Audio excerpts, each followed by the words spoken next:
Iningizimu Afrika akulona kuphela izwe lithwele kanzima ngokukhuphuka kwentengo kaPhethiloli.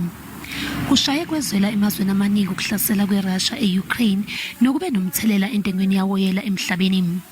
Ulated Beard we-Automobile Association uthi umthelela wentengo ephezulu yawoyela kanye nokumba eqolo kwezinto kusazoba khona isikhathi eside. It's going to be the same thing that we've seen over the last couple of months. The cost of living is going to increase. It's going to have a severely negative impact on all consumers, especially the poorest of the poor. Cost of living problems are being seen throughout the world where fuel prices are increasing. Places like America and Europe are experiencing same significant increases. Andrew Paverello ungumnikazi wezimoto ezithwala izingane zesikole uthi ukukhuphuka kukaPhethiloli sekufikele ezingeni elingazinzile.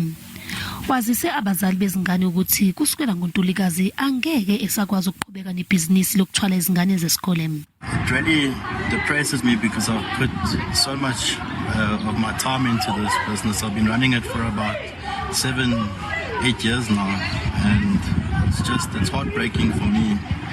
But you know, there's other transports out there who are also suffering at the moment. Uhulumeni uthe ukwehlisa intengo kaPhethiloli ngo-R1.50 ilitha ngoMbasa nakulenyanga ngethemba lokuthi intengo yawoyela emhlabeni izoke ithi ukuzinza.